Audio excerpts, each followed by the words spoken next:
सभी छोटे बड़े श्रोताओं को सुनीता भटनागर का प्यार भरा नमस्कार। ऑडियो स्टोरीज के हमारे चैनल कहानी जगत में आप सभी का स्वागत है। हिंदी कहानियों की श्रृंखला में आइए आज सुनते हैं प्रेमचंद जी द्वारा रचित कहानी आल्हा। आल्हा का नाम किसने नहीं सुना। पुराने ज़माने के चंदेल राजपूतों में वीरता और जान पर खेल कर स्वामी की सेवा करने के लिए किसी राजा महाराजा को भी यह अमर कीर्ति नहीं मिली। राजपूतों के नैतिक नियमों में केवल वीरता ही नहीं थी, बल्कि अपने स्वामी और अपने राजा के लिए जान देना भी उसका एक अंग था। आला और उदल की जिंदगी इसकी सबसे अच्छी मिसाल है। सच्चा राजपूत क्या होता था और उसे क्या होना चाहिए, इसे इस खूबसूरती से इन दोनों भाइयों ने दिखा दिया है कि उसकी मिसाल हिंदुस्तान के किसी दूसरे हिस्से में मुश्किल से ही मिल सकेगी। आला और उदल के मार्के और उनके कारनामे एक चंदेली कवि ने शायद उन्हीं के ज़माने में गाए, और उसको इस सूबे में जो लोकप्रियता प्राप्त है वह शायद रामायण को भी ना हो। यह कविता आला ही के नाम से प्रसिद्ध है और 8-9 शताब्दियाँ गुजर जाने के बावजूद उसकी दिलचस्पी और सर्वप्रियता में अंतर नहीं आया है। आला गाने का इस प्रदेश में बड़ा रिवाज है। देहात में लोग हजारों की संख्या में आला सुनने के लिए जमा होते हैं। शहरों में भी कभी कभी यह मंडलियां दिखाई दे जाती हैं। बड़े लोगों की अपेक्षा सर्वसाधारण में यह किस्सा अधिक लोकप्रिय है। किसी मजलिस में जाइए, हजारों आदमी जमीन के फर्श पर बैठे हुए हैं। सारी महफिल जैसे बेसुध हो रही है और आला गाने वाला किसी मोड़े पर बैठा हुआ अपनी आलाप सुना रहा है। उसकी आवाज़ आवश्यकता अनुसार कभी ऊंची हो जाती है, कभी मध्यम, मगर जब वह किसी लड़ाई और उसकी तैयारियों का जिक्र करने लगता है तो शब्दों का प्रवाह, उसके हाथों और भावों के इशारे, ढोल की मर्दाना लय, उन पर वीरतापूर्ण शब्दों का चुस्ती से बैठना, जो लड़ाई की कविताओं ही की एक अपनी विशेषता है, ये सब चीज़ें मिलकर सुनने वालों के दिलों में मर्दाना जोश और उमंग पैदा कर देती हैं। बयान करने की तर्ज ऐसी सादा और दिलचस्प और जुबान ऐसी आम फहम है कि उसके समझने में ज़रा भी दिक्कत नहीं होती। वर्णन और भावों की सादगी कला के सौंदर्य का प्राण है। राजा परमाल देव चंदेल खानदान का आखिरी राजा था। 13वीं शताब्दी के आरंभ में वह खानदान समाप्त हो गया। महोबा, जो एक मामूली कस्बा है, उस जमाने में चंदेलों की राजधानी हुआ करता था। महोबा की सल्तनत दिल्ली और कन्नौज से आंखें मिलाती थी। आला और उदल इसी राजा परमाल देव के दरबार में सम्मानित सदस्य थे। ये दोनों भाई अभी बच्चे ही थे कि इनका बाप जसराज एक लड़ाई में मारा गया। राजा को अनाथों पर तरस आया, उन्हें राजमहल में ले आए और मोहब्बत के साथ अपनी रानी मलिन्हा के सपुर्द कर दिया। रानी ने उन दोनों भाइयों की परवरिश और लालन पालन अपने लड़के की तरह किया। जवान होकर यही दोनों भाई बहादुरी में सारी दुनिया में मशहूर हुए। इन्हीं दिलावरों के कारनामों ने महोबे का नाम रोशन कर दिया। बड़े लड़ैया महोबे वाले, जिनके बल को वार न पार। आला और उदल राजा परमाल देव पर जान कुर्बान करने के लिए हमेशा तैयार रहते थे। रानी मलिन्हा ने उन्हें पाला, उनकी शादियां की, उन्हें गोद में खिलाया। नमक के हक के साथ साथ इन एहसानों और संबंधों ने दोनों भाइयों को चंदेल राजा का जानिसार रखवाला और राजा परमाल देव का वफादार सेवक बना दिया था। उनकी वीरता के कारण आसपास के सैकड़ों घमंडी राजा चंदेलों के अधीन हो गए। महोबा राज्य की सीमाएं नदी की बाढ़ की तरह फैलने लगी और चंदेलों की शक्ति दूज के चांद से बढ़कर पूरनमासी का चांद हो गई। ये दोनों वीर कभी चैन से न बैठते थे। रण क्षेत्र में अपने हाथ का जौहर दिखाने की उन्हें धुन थी। सुख सेज पर उन्हें नींद न आती थी और वह जमाना भी ऐसी ही बेचैनियों से भरा हुआ था। उस जमाने में चैन से बैठना दुनिया के पर्दे से मिट जाना था। बात बात पर तलवारें चलती और खून की नदियां बहती थी। यहाँ तक कि शादियां भी खूनी लड़ाइयों जैसी हो गई थी। लड़की पैदा हुई और शामत आ गई। हजारों सिपाहियों, सरदारों और संबंधियों की जानें दहेज में देनी पड़ती थी।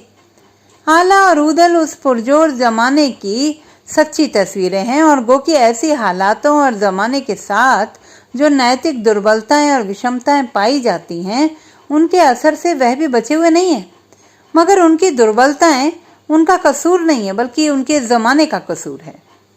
आला का मामा माहिल एक काले दिल का, मन में द्वेष पालने वाला आदमी था। इन दोनों भाइयों का प्रताप और ऐश्वर्य उसके हृदय में कांटे की तरह खटका करता था। उसकी जिंदगी की सबसे बड़ी आरजू यही थी कि उनके बड़प्पन को किसी तरह खाक में मिला दे। इसी नेक काम के लिए उसने अपनी जिंदगी न्यौछावर कर दी थी। सैकड़ों वार किए, सैकड़ों बार आग लगाई, यहाँ तक कि आखिरकार उसकी नशा पैदा करने वाली मंत्रणाओं ने राजा परमाल को मतवाला कर दिया। लोहा भी पानी से कट जाता है। एक रोज राजा परमाल दरबार में अकेले बैठे हुए थे कि माहिल आया। राजा ने उसे उदास देखकर पूछा, भैया तुम्हारा कुछ चेहरा उतरा हुआ है, क्यों? माहिल की आंखों में आंसू आ गए। मक्कार आदमी को अपनी भावनाओं पर जो अधिकार होता है वह किसी बड़े योगी के लिए भी कठिन है। उसका दिल रोता है मगर होंठ हंसते हैं। दिल खुशियों के मजे लेता है मगर आंखें रोती हैं। दिल डाह की आग से जलता है मगर जुबान से शहद और शक्कर की नदियां बहती हैं। माहिल बोला, महाराज आपकी छाया में रहकर मुझे दुनिया में अब किसी चीज की इच्छा बाकी नहीं, मगर जिन लोगों को आपने धूल से उठाकर आसमान पर पहुंचा दिया और जो आपकी कृपा से आज बड़े प्रताप और ऐश्वर्य वाले बन गए, उनकी कृतज्ञता और उपद्रव खड़े करना मेरे लिए बड़े दुख का कारण हो रही है। परमाल ने आश्चर्य से पूछा, क्या मेरा नमक खाने वालों में ऐसे लोग भी हैं? माहिल, महाराज मैं कुछ नहीं कह सकता। आपका हृदय कृपा का सागर है, मगर उसमें एक खूंखार घड़ियाल आ घुसा है। वह कौन है? मैं। राजा ने आश्चर्यान्वित होकर कहा, तुम माहिल? हाँ महाराज, वह अभागा व्यक्ति मैं ही हूँ। मैं आज खुद अपनी फरियाद लेकर आपकी सेवा में उपस्थित हुआ हूँ। अपने संबंधियों के प्रति मेरा जो कर्तव्य है वह उस भक्ति की तुलना में कुछ भी नहीं जो मुझे आपके प्रति है। आला मेरे जिगर का टुकड़ा है, उसका मांस मेरा मांस है और उसका रक्त मेरा रक्त है, मगर अपने शरीर में जो रोग पैदा हो जाता है उसे विवश होकर हकीम से कहना पड़ता है। आला अपनी दौलत के नशे में चूर हो रहा है। उसके दिल में यह झूठा ख्याल पैदा हो गया है कि मेरे ही बाहुबल से यह राज्य कायम है। राजा परमाल की आंखें लाल हो गईं। बोला, आला को मैंने हमेशा अपना लड़का समझा है। माहिल, लड़के से ज्यादा। परमाल, वह अनाथ था, कोई उसका संरक्षक न था। मैंने उसका पालन पोषण किया, उसे गोद में खिलाया, उसे जागीरें दी, अपनी फौज का सिपहला सार बनाया। उसकी शादी में मैंने 20,000 चंदेल सुरमाओं का खून बहा दिया था। उसकी माँ और मेरी मलिन हाँ वर्षों गले मिलकर सोई हैं, और आला क्या मेरे एहसानों को भूल सकता है? माहिल, मुझे तुम्हारी बात पर विश्वास नहीं आता। माहिल का चेहरा पीला पड़ गया, मगर संभल कर बोला, महाराज मेरी जुबान से कभी झूठ बात नहीं निकली। परमाल, मुझे कैसे विश्वास हो? माहिल ने धीरे से राजा के कान में कुछ कह दिया। आला और उदल दोनों चौगान के खेल का अभ्यास कर रहे थे। लंबे चौड़े मैदानों में हजारों आदमी इस तमाशे को देख रहे थे। गेंद किसी अभागे की तरह इधर उधर ठोकरें खाती फिर रही थी।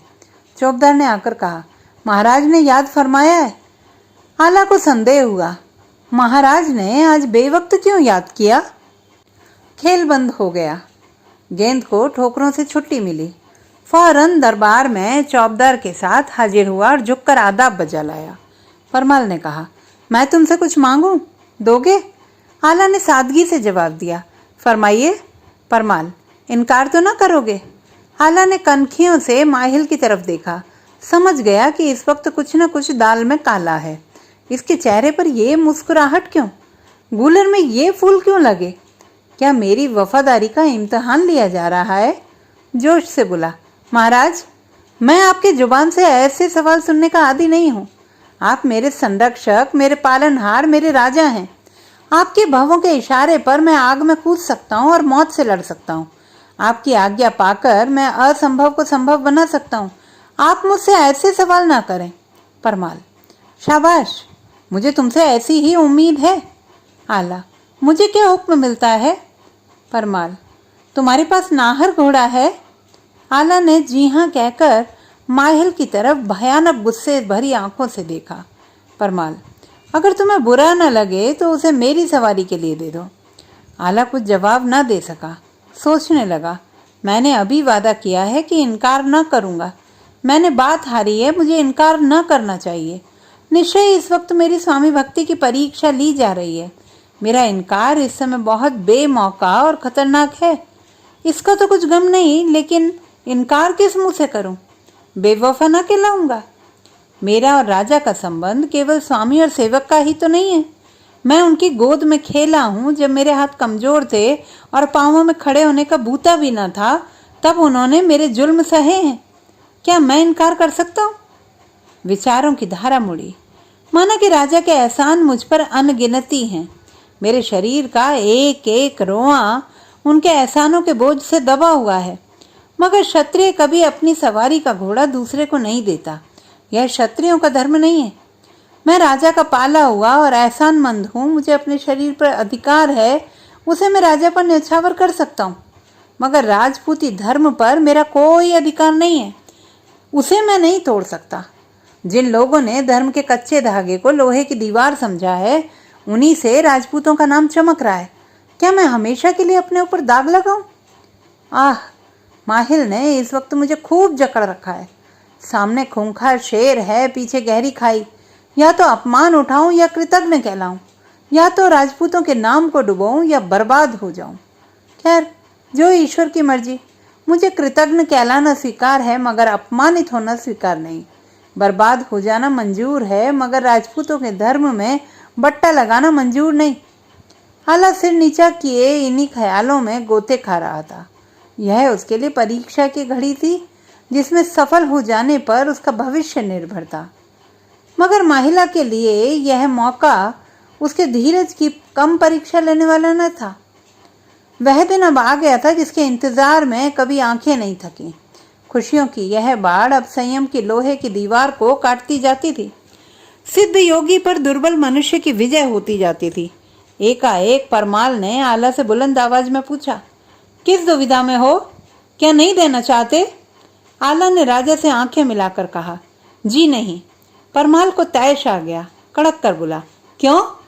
आला ने अविचल मन से उत्तर दिया, यह राजपूतों का धर्म नहीं है। क्या मेरे एहसानों का यही बदला है? तुम जानते हो पहले तुम क्या थे और अब क्या हो? जी, अच्छी तरह जानता हूँ। परमाल, मैंने तुम्हें बनाया है और मैं ही बिगाड़ सकता हूँ। आला से अब सब्र ना हो सका। उसकी आंखें लाल हो गईं और त्योरियों पर बल पड़ गए। तेज लहजे में बोला, महाराज, आपने मेरे ऊपर जो एहसान किए उनका मैं हमेशा कृतज्ञ रहूंगा। क्षत्रिय कभी एहसान नहीं भूलता। मगर आपने मेरे ऊपर एहसान किए हैं तो मैंने भी तो जी तोड़कर आपकी सेवा की है। सिर्फ नौकरी और नमक का हक अदा करने का भाव मुझ में वह निष्ठा और गर्मी नहीं पैदा कर सकता जिसका मैं बार बार परिचय दे चुका हूं। मगर खैर, अब मुझे विश्वास हो गया कि इस दरबार में मेरा गुजर ना होगा। मेरा आखिरी सलाम कबूल हो और अपनी नादानी से मैंने जो कुछ भूल की है वह माफ की जाए। माहिल की ओर देखकर उसने कहा, मामा जी, आज से मेरे और आपके बीच खून का रिश्ता टूटता है। आप मेरे खून के प्यासे हैं तो मैं भी आपकी जान का दुश्मन हूं। आल्हा की माँ का नाम देवल देवी था। उसकी गिनती उन हौसले वाली उच्च विचार स्त्रियों में है जिन्होंने हिंदुस्तान के पिछले कारनामों को इतना स्पृहणीय बना दिया है। उस अंधेरे युग में भी, जबकि आपसी फूट और बैर की भयानक बाढ़ मुल्क में आ पहुंची थी, हिंदुस्तान में ऐसी ऐसी देवियां पैदा हुईं जो इतिहास के अंधेरे से अंधेरे पन्नों को भी ज्योतित कर सकती हैं।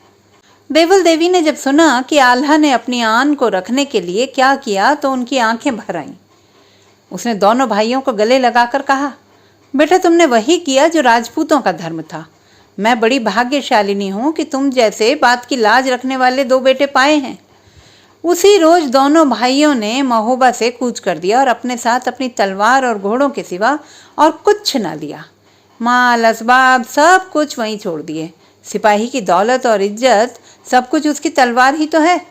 जिसके पास वीरता की संपत्ति है उसे किसी दूसरी संपत्ति की क्या जरूरत। बरसात के दिन थे, नदी नाले उमड़े हुए थे।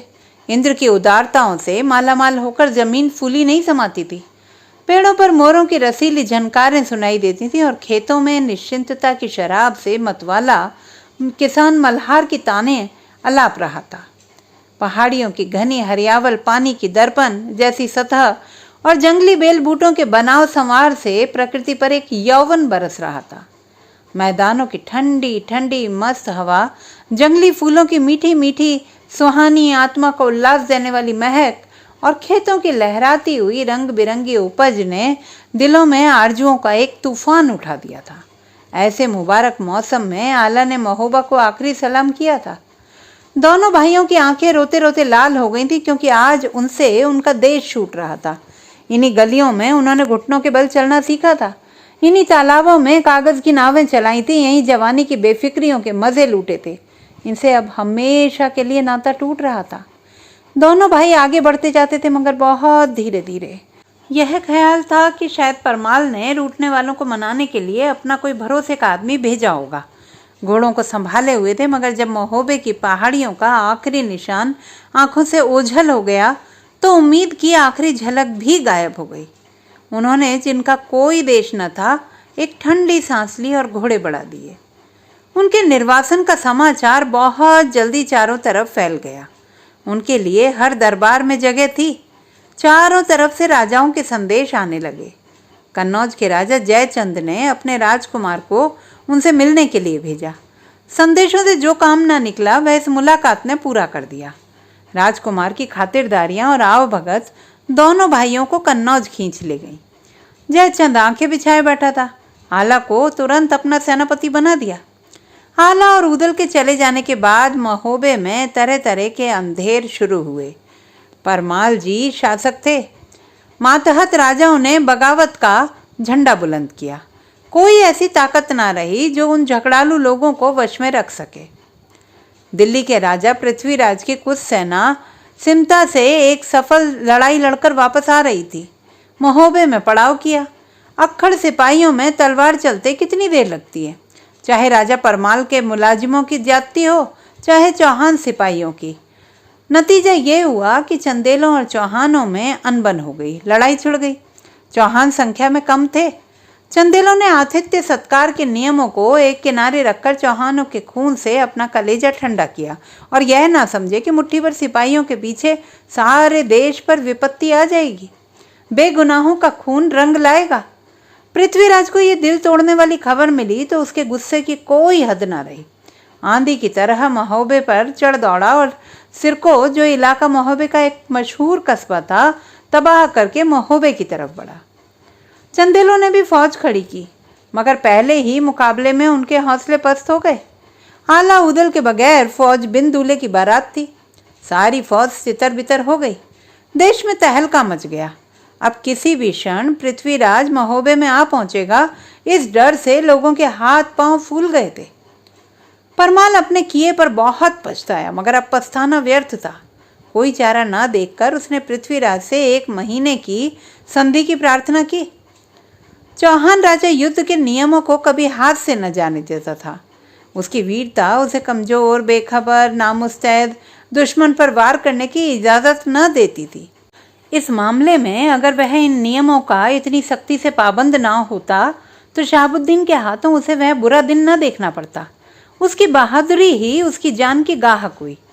उसने परमाल का पैगाम मंजूर कर लिया। चंदेलों की जान में जान आई। अब सलाह मशवरा होने लगा कि पृथ्वीराज से क्यों कर मुकाबला किया जाए। रानी मलिन्हा भी इस मशवरे में शरीक थी। किसी ने कहा महोबे के चारों तरफ एक ऊंची दीवार बनाई जाए। कोई बोला हम लोग महोबे को वीरान करके दक्षिण की ओर चलते हैं। परमाल जुबान से तो कुछ ना कहता था, मगर समर्पण के सिवा उसे और कोई चारा दिखाई ना पड़ता था। तब रानी मलिन्हा खड़ी होकर बोली, चंदेल वंश के राजपूतों, तुम कैसी बच्चों की सी बातें करते हो? क्या दीवार खड़ी करके तुम दुश्मन को रोक लोगे? झाड़ू से कहीं आंधी रुकती है? तुम महोबे को वीरान करके भागने की सलाह देते हो। ऐसी कायरों जैसी सलाहें औरतें दिया करती हैं। तुम्हारी सारी बहादुरी और जान पर खेलना अब कहाँ गया? अभी बहुत दिन नहीं गुजरे कि चंदेलों के नाम से राजे थर्राते थे। चंदेलों की धाक बंधी हुई थी। तुमने कुछ ही सालों में सैकड़ों मैदान जीते, तुम्हें कभी हार नहीं मिली। तुम्हारी तलवार की दमक कभी मंद नहीं हुई। तुम अब भी वही हो, मगर तुम में अब वह पुरुषार्थ नहीं है। वह पुरुषार्थ बनाफल वंश के साथ महोबे से उठ गया। देवल देवी के रूठने से चंडिका देवी भी हमसे रूठ गई हैं। अब अगर यह कोई हारी हुई बाजी संभाल सकता है तो वह आला ही है। वही दोनों भाई इस नाजुक वक्त में तुम्हें बचा सकते हैं। उन्हीं को मनाओ, उन्हीं को समझाओ।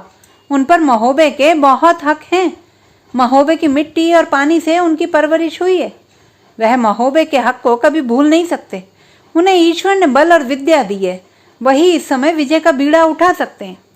रानी मलिन्हा की बातें लोगों के दिलों में बैठ गई। जगना भाट, आला और उदल को कन्नौज से लाने के लिए रवाना हुआ।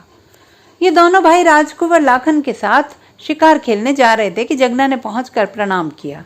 उसके चेहरे से परेशानी और झिझक बरस रही थी। आला ने घबराकर पूछा, कवीश्वर, यहाँ कैसे भूल पड़े? महोबे में तो खैरियत है। हम गरीबों को क्यों कर याद किया? जगना की आंखों में आंसू भर आए। बोला, अगर खैरियत होती तो तुम्हारी शरण में क्यों आता? मुसीबत पड़ने पर ही देवताओं की याद आती है। महोबे पर इस वक्त इंद्र का कोप छाया हुआ है। पृथ्वीराज चौहान महोबे को घेरे खड़ा है। नरसिंह और वीर सिंह तलवारों के भेंट हो चुके हैं। सिर को सारा राख का ढेर हो गया। चंदेलों का राज वीरान हुआ जाता है। सारे देश में कोहराम मचा हुआ है। बड़ी मुश्किलों से 1 महीने की मोहलत ली गई है और मुझे राजा परमाल ने तुम्हारे पास भेजा है। इस मुसीबत के वक्त हमारा कोई मददगार नहीं है।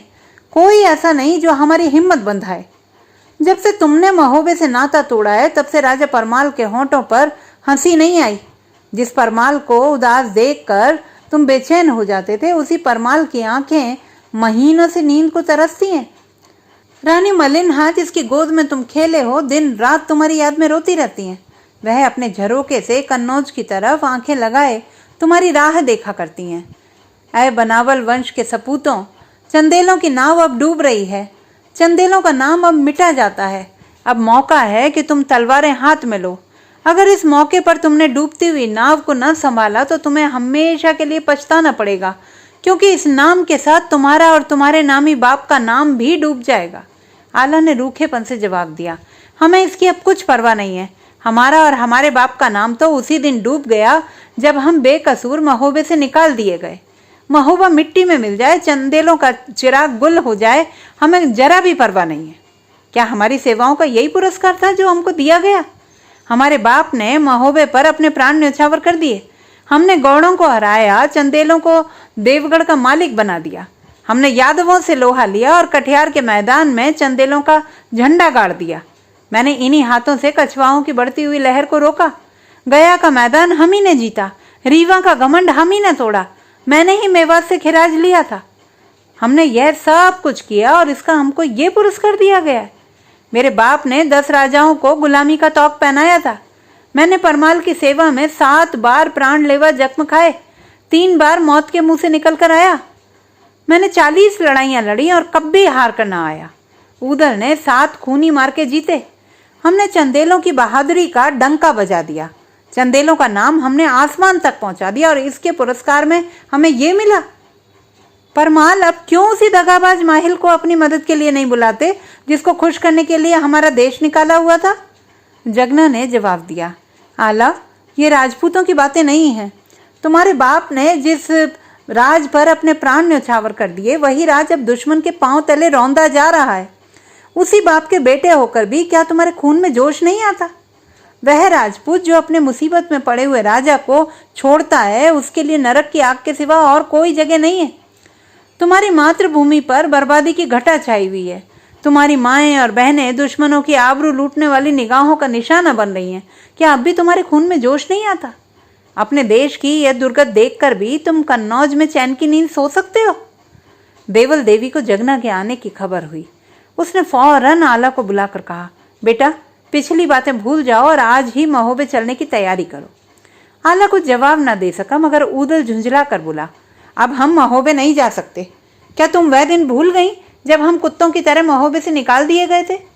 महोबा डूबे या रहे, हमारा जी उससे भर गया। अब उसे देखने की भी इच्छा नहीं है। अब कन्नौज ही हमारी मातृभूमि है। राजपूतनी बेटे की जुबान से यह पाप की बात न सुन सकी। तैश में आकर बोली, उदल, तुझे ऐसी बातें मुंह से निकालते हुए शर्म नहीं आती? काश ईश्वर मुझे बांझ ही रखता कि ऐसे बेटों की मां न बनती।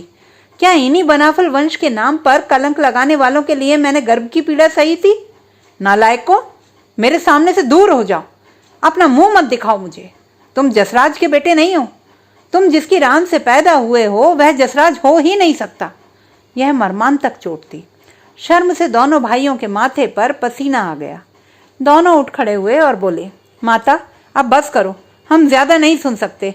हम आज ही महोबे जाएंगे और राजा परमाल की खिदमत में अपना खून बहाएंगे। हम रण क्षेत्र में अपनी तलवारों की चमक से अपने बाप का नाम रोशन करेंगे। हम चौहान के मुकाबले में अपनी बहादुरी के जौहर दिखाएंगे और देवल देवी के बेटों का नाम अमर कर देंगे। दोनों भाई कन्नौज से चले। देवल भी साथ थी। जब वह रूठने वाले अपनी मातृभूमि में पहुंचे तो सूखे धानों में मानो पानी पड़ गया। टूटी हुई हिम्मतें बंध गई। 1 लाख चंदेल इन वीरों की अगवानी करने के लिए खड़े थे। बहुत दिनों के बाद वह अपनी मातृभूमि से बिछड़े हुए इन दोनों भाइयों से मिले। आंखों ने खुशी के आंसू बहाए। राजा परमाल उनके आने की खबर पाते ही कीरत सागर तक पैदल आया।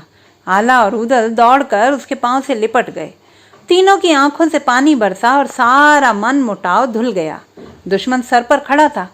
ज्यादा आतिथ्य सत्कार का मौका न था। वहीं कीरत सागर के किनारे देश के नेताओं और दरबार के कर्मचारियों की राय से आला फौज का सेनापति बनाया गया। वहीं मरने मारने के लिए सौगंधें खाई गईं। वहीं बहादुरों ने कसमें खाईं कि मैदान से हटेंगे तो मरकर हटेंगे। वहीं लोग एक दूसरे के गले मिले और अपनी किस्मतों का फैसला करने चले। आज किसी की आंखों में और चेहरे पर उदासी के चिन्ह न थे। औरतें हंस हंस कर अपने प्यारों को विदा करती थीं। मर्द हंस हंस कर स्त्रियों से अलग होते थे, क्योंकि यह आखिरी बाजी है। इसे जीतना जिंदगी और हारना मौत है। उस जगह के पास जहां अब और कोई कस्बा आबाद है, दोनों फौजों का मुकाबला हुआ और 18 दिन तक मारकाट का बाजार गर्म रहा। खूब घमासान लड़ाई हुई। पृथ्वीराज खुद लड़ाई में शरीक था। दोनों दल दिल खोल कर लड़े। वीरों ने खूब अरमान निकाले और दोनों तरफ की फौजें वहीं कट मरी। 3 लाख आदमियों में सिर्फ 3 आदमी जिंदा बचे थे। एक पृथ्वीराज, दूसरा चंदा भाट, तीसरा आला। ऐसी भयानक, अटल और निर्णायक लड़ाई शायद ही किसी देश और किसी युग में हुई हो। दोनों ही हारे और दोनों ही जीते। चंदेल और चौहान हमेशा के लिए खाक में मिल गए, क्योंकि थानेसर की लड़ाई का फैसला भी इसी मैदान में हो गया। चौहानों में जितने अनुभवी सिपाही थे वह सब औरई में काम आए। शहाबुद्दीन से मुकाबला पड़ा तो नौसिखिए अनुभवहीन सिपाही मैदान में लाए गए और नतीजा वही हुआ जो हो सकता था। आला का कुछ पता न चला कि कहाँ गया। कहीं शर्म से डूब मरा या साधु हो गया। जनता में अब तक यही विश्वास है कि वह जिंदा है। लोग कहते हैं कि वह अमर हो गया। ये बिल्कुल ठीक है, क्योंकि आला सचमुच अमर है और वह कभी नहीं मिट सकता। उसका नाम हमेशा कायम रहेगा। तो दोस्तों, ये थी हमारी आज की कहानी। आपको कैसी लगी कमेंट बॉक्स में लिखना ना भूलें। चैनल को सब्सक्राइब करें, लाइक करें और मित्रों के साथ शेयर करें।